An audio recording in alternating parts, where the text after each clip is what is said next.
यानि भूतानि समागतानि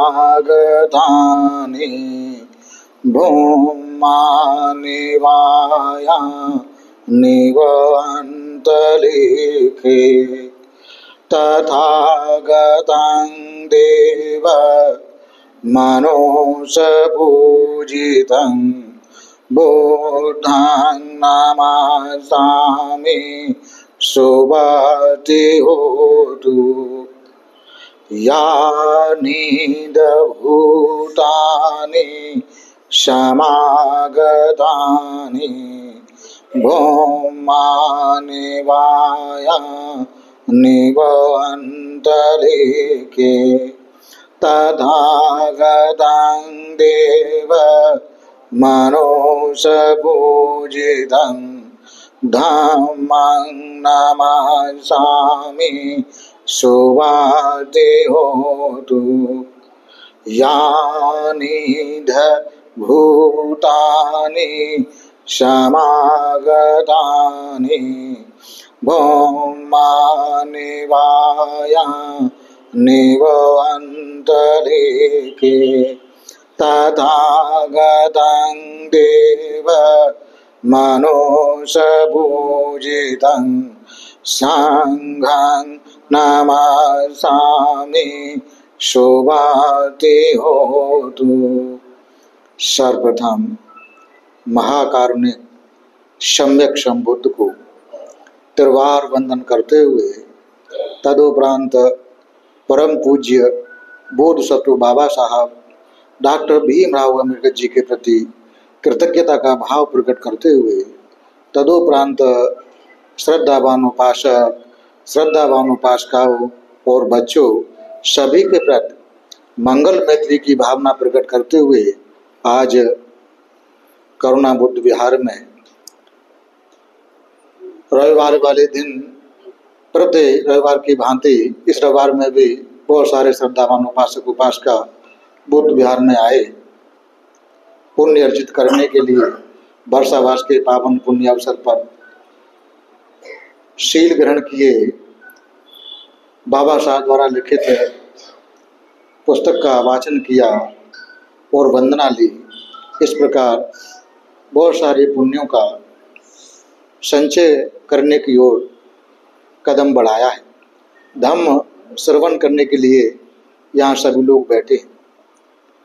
बाबा साहब ने हम सभी लोगों को इस धर्म में दीक्षित होने की प्रेरणा दी, आदेश दिया।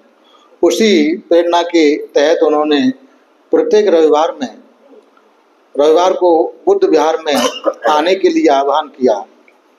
तो जो लोग समाज के प्रति अपनी नैतिक जिम्मेदारी समझते, क्योंकि आज हमको जो मानवीय जीवन मिला है वो बाबा साहब की बदौलत है, बाबा साहब का हम लोगों के ऊपर एहसान है। तो उनका जो आदेश है सिर माथे रखते हुए वही लोग समय निकालते हैं, अपने ग्रस्त जीवन में से बुद्ध विहार में आते, यथासंभव पूजा वंदना शील ग्रहण करते हैं, धम्म सुनने का काम करते हैं और दान धर्म करते हैं। बहुत थोड़े लोग हैं जो सही मायने में इस नैतिक जिम्मेदारी को समझते हैं। वैसे तो यह प्रत्येक मानव का कर्तव्य है, लेकिन कुछ लोगों ने बाबा साहब के दिए हक अधिकारों को के माध्यम से अपने को ऊंचा उठाया और समाज से अलग होने का काम किया। ऐसे लोग संख्या में ज़्यादा हैं जिनको समाज का बिल्कुल भी परवाह नहीं होती, वो केवल अपने तक जीवन जीने वाले होते हैं। ऐसे लोग परोपकारी नहीं होते, वह किसी का भला नहीं कर सकते और अपना भी भला करने के पराग में रहते। सही मायने में ये लोग अच्छे लोग नहीं। जो सामाजिक जिम्मेदारियों को समझते हैं कि आज हमको जो मानव होते हुए जो मानव का जीवन नहीं था वो हमको मिला, मानव जीवन बाबा साहब के अथक संघर्ष के परिणाम के स्वरूप हमको यह प्राप्त हुआ है।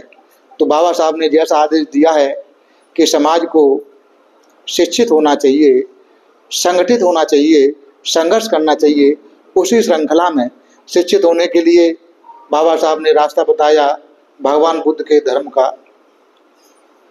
संगठित होने के लिए प्रत्येक रविवार को बुद्ध विहार में आने के लिए आह्वान किया। संघर्ष करने के लिए अपने अंदर जो कुरीतियां हैं, अपने अंदर जो बुराइयां हैं, सामाजिक जो बुराइयां, पहले अपने अंदर की बुराइयां, फिर सामाजिक जो बुराइयां हैं, उनके लिए, उन्हें दूर करने के लिए निरंतर संघर्ष करना। लेकिन क्या संघर्ष कहाँ चल रहा है? आपस में संघर्ष हो रहा है।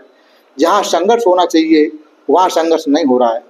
तो हमें बाबा साहब के जो रास्ते बताए हैं, उन्होंने जो मार्गदर्शन किया है समाज का, उस रास्ते का अनुसरण करना चाहिए। थोड़े लोग जो भी हैं, जो ऐसा मानते हैं, बाबा साहब के उपकार को मानते हैं, उसके अनुसार अपने जीवन को जीते हैं, वो सभी साधुवाद के पात्र हैं। हम उन सभी का आभार प्रकट करते हैं जो अपनी सामाजिक नैतिक जिम्मेदारियों को समझते हैं कि आज हमको जो कुछ हक अधिकार प्राप्त हुए हैं, जो कुछ आज हम बने हैं, जो भी स्तर हमारा ऊंचा उठा है, वो बाबा साहब की बदौलत है। तो बाबा साहब ने जैसा आदेश दिया उसके अनुसार हमें अपना जीवन जीना है। तो ऐसे लोग जो समझते हैं और समय निकालते हैं अपने परिवार के समय में से, बुद्ध विहार में आते हैं, परिवार सहित आते हैं, बच्चों को लेके आते हैं, और ज़्यादा साधुवाद के पात्र हैं। क्योंकि आज हम हैं, आगे भी हमको यह जो धर्म है दूसरी पीढ़ी में पहुंचाना है। तो दूसरी पीढ़ी में पहुंचाना है, कोई भी संसार में अजर अमर नहीं है। तो उसके लिए आवश्यकता है कि हमारे जो संस्कार हमारे बच्चों में पहुँचें। बच्चों में कैसे पहुँचें? कि बच्चों को भी बिहार में लेके आएँ, उन्हें भी सामाजिक नैतिक जिम्मेदारियों से परिचित कराएं, समझाएं कि हमारी एक सामाजिक जिम्मेदारी है, परिवार की जिम्मेदारियों के अलावा सामाजिक जिम्मेदारी बनती है। उससे अपने परिवार के बच्चों को अवगत कराएं और उसमें स्थापित करने का प्रयास करें। तो सही मायने में बाबा साहब के आदेश का पालन करना होगा। तो आज का रविवार का दिन है, बाबा साहब ने जैसा आदेश दिया प्रत्येक रविवार को बुद्ध विहार में जमा होना चाहिए, शील ग्रहण करना चाहिए, पूजा वंदना लेना चाहिए, धर्म चर्चा करना चाहिए, धर्म सुनना चाहिए। पुण्य के लिए है, अपने कल्याण के लिए है, परिवार के कल्याण के लिए है। और अभी ये समय चल रहा है, वर्षावास का पावन पुण्य अवसर है। ऐसे अवसर में जो हमारे द्वारा कुशल या अकुशल कर्म किए जाते हैं, वो बहुत जल्दी परिणाम देने वाले होते हैं, तत्काल प्रभाव से। क्योंकि ऐसे समय में जो ऋतु है, निसर्ग है, ऋतुमय होता है, तो बहुत ही जल्दी परिणाम निकल के आते हैं। भगवान बुद्ध ने वर्षा काल में भिक्षु लोगों को एक जगह जमा होकर वर्षावास बिताने को कहा, धर्म का अभ्यास करने के लिए, ध्यान भावना करने के लिए, लोगों को धर्म सिखाने के लिए। उपासक लोगों को जिम्मेदारी दी कि उपासक लोग इतने अंतराल में जो भी जहाँ वर्षावास बंदे जी करते हैं, उनको निमंत्रित करके उनकी सेवा सत्कार करें, आवश्यकता को पूर्ति करें, वो धर्म सुनने का काम करें। उसी श्रृंखला में यहाँ करुणा बुद्ध विहार में यह काम वर्षावास का पावन पुण्य अवसर का सदुपयोग हो रहा है। हम शीलों के बारे में चर्चा कर रहे थे। हमने यहाँ वर्षावास के समय में अधिकतर शीलों पर ज़्यादा जोर दिया है, क्योंकि हमारा समाज शीलवान नहीं है, इसीलिए संगठित नहीं है, इसीलिए अपने हक अधिकारों को लड़ने के लिए सक्षम नहीं है, तो संघर्ष नहीं कर पा रहा है। तो इसलिए शीलवान समाज बने, तो शीलों को हमने बहुत जोर दिया है। शीलों की विभिन्न प्रकार से व्याख्या करके दी है कि शील का पालन करना कितना कल्याणकारी है, जो पालन नहीं करते तो उनके क्या का दुष्परिणाम निकलते हैं। तो हमने 4 शीलों के बारे में बता दिया था। आज 5वां शील है पानाति पाता वीरमणि शिक्षा पदं समादयामि। सुरा मेरे मज्ज पमादठाना वीरमणि शिक्षा पदं समादयामि। 4 शील की व्याख्या हो गई। 5वां शील सुरा मेरे मज्ज पमादठाना वीरमणि शिक्षा पदं समादयामि, यानी सुरा कच्ची शराब, मेरे पक्की शराब, मज्ज मादक पदार्थ में सभी प्रकार के जो हमको मदहोश करने वाले पदार्थ हैं, चरस है, गांजा है, बीड़ी है, सिगरेट है, तम्बाकू है, गुटखा है, खैनी है, खर्रा है, और भी जो आते हैं ड्रग्स वगैरह, क्या क्या नए नए नशे चल गए हैं। तो मध्य में जितने भी मादक पदार्थ हैं जो हमको मदहोश बनाने वाले आते हैं, वो सभी उसमें आते हैं। उनसे व्रत रहना और प्रमाद के स्थान से व्रत रहने की शिक्षा ग्रहण करनी चाहिए, ये पांचवा शील बताता है। हमने शीलों के परिणाम के बारे में विशद व्याख्या करके दी है। ऐसा प्रयास किया है कि सभी लोग शीलों को अच्छे से समझें, उसके दुष्परिणाम को समझें, उसके फल को समझें और समझते हुए अपने जीवन में धारण करें, तो अपना कल्याण करें, अपने परिवार का कल्याण करें, समाज के कल्याण में अपना योगदान दें, अपनी भूमिका निभाएं, अपनी जिम्मेदारी निभाएं। तो उसी के अंतर्गत जो पांचवा शील है उसके बारे में आज व्याख्या शुरू करते हैं, क्योंकि आज हमको दूसरे का जाना है तो एक दिन में उसकी व्याख्या नहीं हो पाएगी, लेकिन शुरुआत करते हैं। क्या है, श्रावस्ती में जब भगवान बुद्ध रहते थे संघ के साथ में जेतवन बिहार में, तो वहाँ पर पहले एक उत्सव मनाया जाता था, सुरापान उत्सव। सुरापान उत्सव में लोग शराब का चलन था, शराब पीते, संगीत सुनते और विभिन्न प्रकार का एंजॉय करते, मस्तियाँ करते, खेल तमाशे वगैरह होते, उत्सव होता था इस प्रकार का।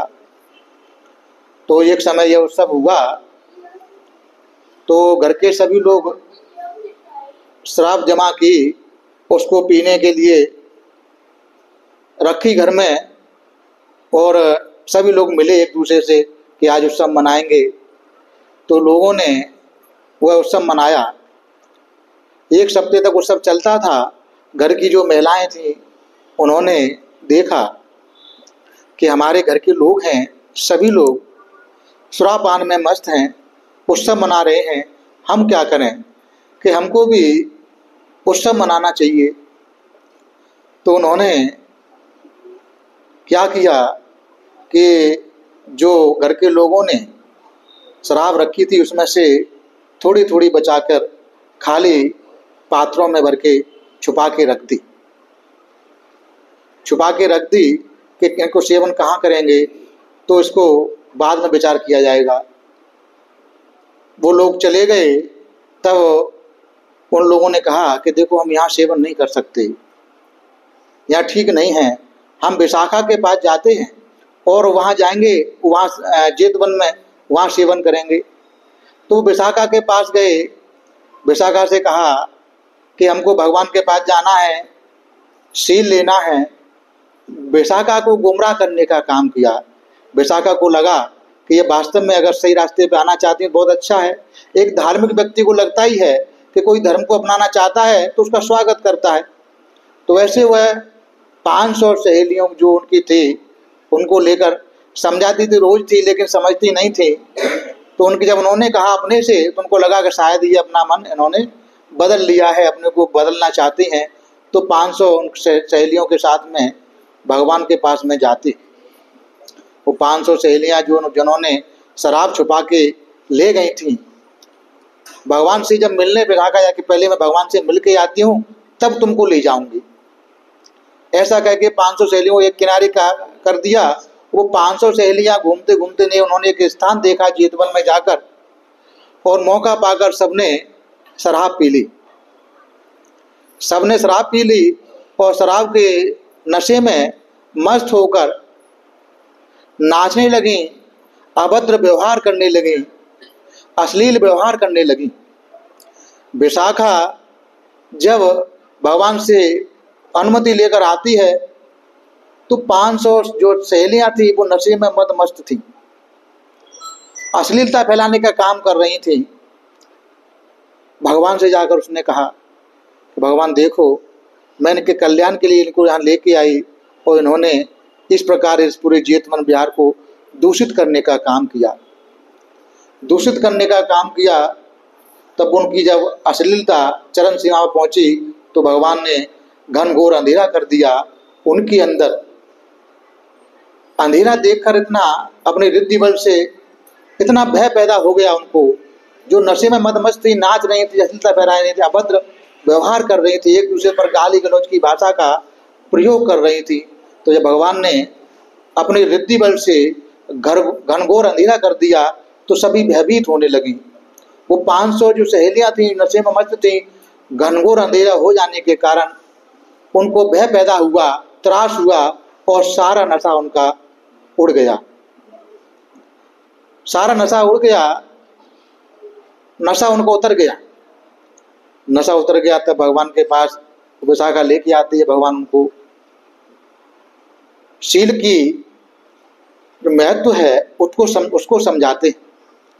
तब विशाखा कहती है, भगवान ये जो सुरा है, ये जो शराब है, आखिर इसने इतने नाश करने वाली शराब का उत्पत्ति कैसी हुई?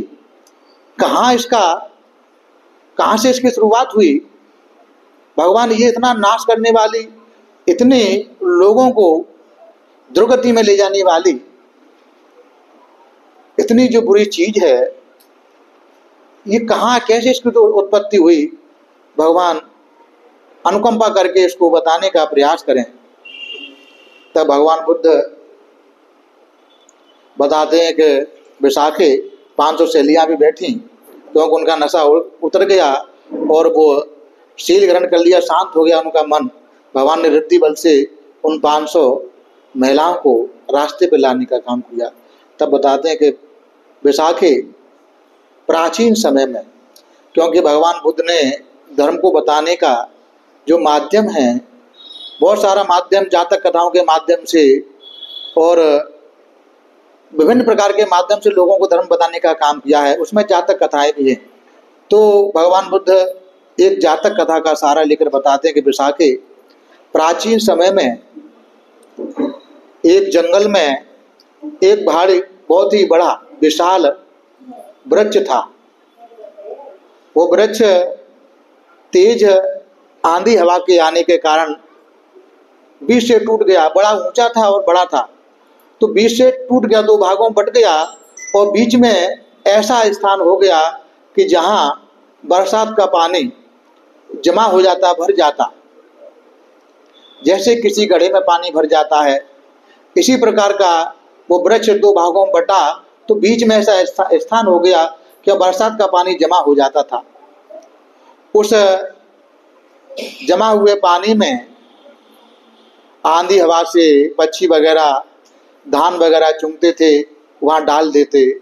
और उसके वृक्ष के आसपास भी मिर्ची वगैरह बहुत सारी, इस प्रकार के गन्ने वगैरह बहुत सारे ऐसे वृक्ष थे, तो पक्षी वगैरह चुगते और वहाँ डाल देते, पानी पीते। काफ़ी समय तक पानी उसमें पड़ा रहा। धूप के तेज से वह पानी रंग लाल हो गया और बहुत सारे उसमें जौ का पानी, जौ गिर गई पक्षियों के माध्यम से, और जो भी होते हैं फल वगैरह उसमें गिर गए। पानी जो था धूप के तेज से लाल रंग का हो गया, थोड़ा विषैला हो गया। उस समय एक सूरा नाम का जंगली व्यक्ति था। वह जंगल में आता है घूमने के लिए, तो उसी वृक्ष के पास पहुंचता है। वहाँ उस पानी को लंबा समय हो गया, तो कुछ पक्षी बाहर से आते हैं और वो पानी उस देखते हैं पेड़ की उसमें, तो पानी को पीते हैं और पानी को पीते ही वह बेहोश हो जाते हैं। वह सुरा नाम का व्यक्ति था, वो देखता है, अरे ये तो मर गए, पानी पीते ही बेहोश हो गए, लगता है कि ये तो मर गए। इस प्रकार देखता है, अपना जंगल से जो चाहता है वो चुगता है। अगले दिन में जब उनका होश उड़ा, सारे पक्षी होश आया और वो उड़ गए। वह जो सुरा नाम का व्यक्ति देखता है, अरे ये मरे नहीं हैं, बेहोश हो गए, इस पानी को पीकर बेहोश हो गए। तो वो भी चढ़ता है और वो जो पानी है उसको पीता है, मदहोश हो जाता है। बड़ा ही उसे सुखद अनुभव होता है। मदहोश हो गया, बेहोश जैसी अवस्था में हो गया। थोड़े समय में उसका मदहोश रहता है, होश उसको आता है, अरे ये तो मदहोश बनाने वाला चीज है, ये जहर नहीं है। तो एक बांस का टुकड़ा लेता है, उसको बांस बीच में पोला होता है, गांठें होती हैं, तो एक तरफ से गांठ का रखता है और वो भरता है उसमें उस पानी को। सामने में उसी जंगल में एक ऋषि रहते थे, तो वह उस पानी को भरकर ऋषि के पास ले जाता है, उनको पिलाता है, तो वो भी मदहोश हो जाते हैं और उसको बारनी का जिस्म भर के ले जाते, बारनी कहते हैं। मदहोश हो गया, ऋषि भी मदहोश हो गए। मदहोश होने पर उनको मांस खाने की इच्छा होती है, तो किसी जानवर को मारकर पकाकर मांस खाते हैं। अब दोनों लोग मिलकर जो वहाँ वृक्ष के तने में जो होता है पानी, तो उसको लेके आते हैं और देखते हैं कैसे क्या बनी है, क्या क्या पड़ा हुआ है उसमें। तो उसी प्रकार को देखकर वो भी अपने आश्रम में बनाने का काम करते हैं। आश्रम में बनाते हैं, बनती है तो उसको पीते हैं, पहले पिलाते हैं दूसरों को, तो उनको पहले आजमा के देखना है तरीका। उन्होंने वहाँ देखा कि इस पानी में क्या क्या पड़ा हुआ है, उसी प्रकार का वो डालते हैं। तो जब धूप से पानी लाल हुआ है तो उसको धूप दिखाते हैं, आग दिखाते हैं, आग से गर्म करते हैं। इस प्रकार तैयार करते हैं, पक्षियों को पिलाते हैं, तो पक्षी भी बेहोश हो जाते हैं, बाद में होश आता है उनको, तो अपने तरीके में सफल हो जाते हैं। तो सुरा नाम के व्यक्ति ने वह पदार्थ खोजा, इसलिए उसका नाम सुरा रख दिया। यह सुरा के द्वारा खोजी गई तो सुरा है। इस प्रकार वह शराब का उत्पादन करने लगे, और उत्पादन करने के बाद में कि सोचते हैं चलो हम तो सेवन करते ही हैं, ज़्यादा पुरस्कार पाएं तो राजा को पिलाने का काम करें, राजा को देने का काम करें। तब वो उसे वारणी में भरकर राजा के पास लेके जाते। राजा के पास लेके जाते हैं, राजा कि ये देखो बहुत ही अच्छी चीज है। राजा उसका सेवन करता है, वो भी मदहोश हो जाता है। थोड़े समय में होश आता है, ये तो बड़ा अच्छा ही है, ये तो बड़ा अच्छा पदार्थ है। तो उनको डेली लाने को कहता है, उसको डेली देते उन्हें पुरस्कार मिलता है, धन मिलने लगता है, पैसे का संचालन शुरू हो जाता है। तो इस प्रकार वह बड़े बड़े लोगों को अपनी बनाई हुई सुरा बेचने का काम करते हैं, और जो शराब पीकर मदहोश होने लगते हैं, मदहोश होते हैं, पूरा नगर मदहोश हो जाता है। शराब को पीकर मदहोश रहते हैं और अनाचार करने लगते हैं, चारों तरफ अनाचार फैल जाता है। कोई किसी को नहीं बख्शता, कोई किसी को मारता पीटता है, कोई किसी के साथ किसी की वस्तु को ले लेता है, कोई किसी के साथ अनाचार करता है, नहीं देखता कौन किसकी माँ, कौन किसकी बेटी, कौन किसकी बहन है।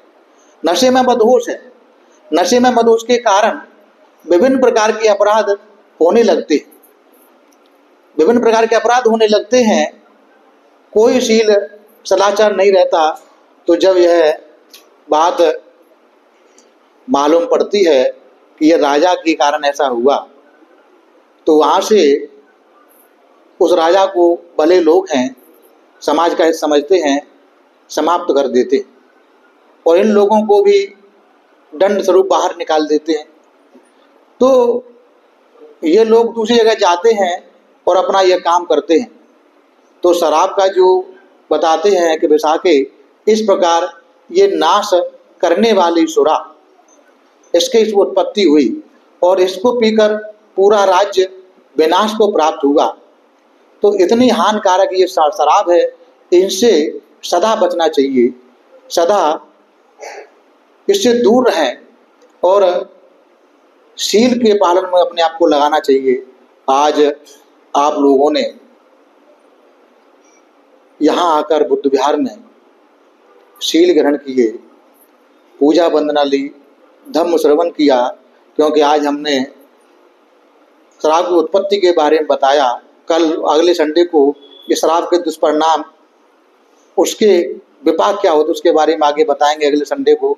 तो आज हमको कहीं और जाना है, इसलिए शराब की उत्पत्ति के बारे में हमने आपको बताया।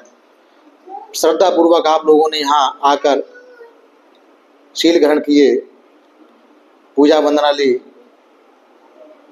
भगवान बुद्ध और उनका धम्म का जो वाचन उसको सुनने का काम किया, यहाँ धम्म देशना सुनने का काम किया।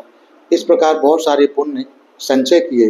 ये सभी पुण्य जो आप लोगों के द्वारा कमाए गए हैं, आपके हित में, आपके सुख में सहायक हों, आपके सुगति और प्रगति में सहायक हों।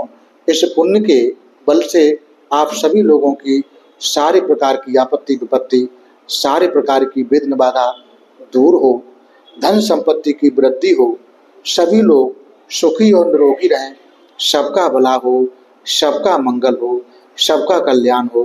भवतु सब मंगलम, भवतु सब मंगलम, भवतु सब मंगलम।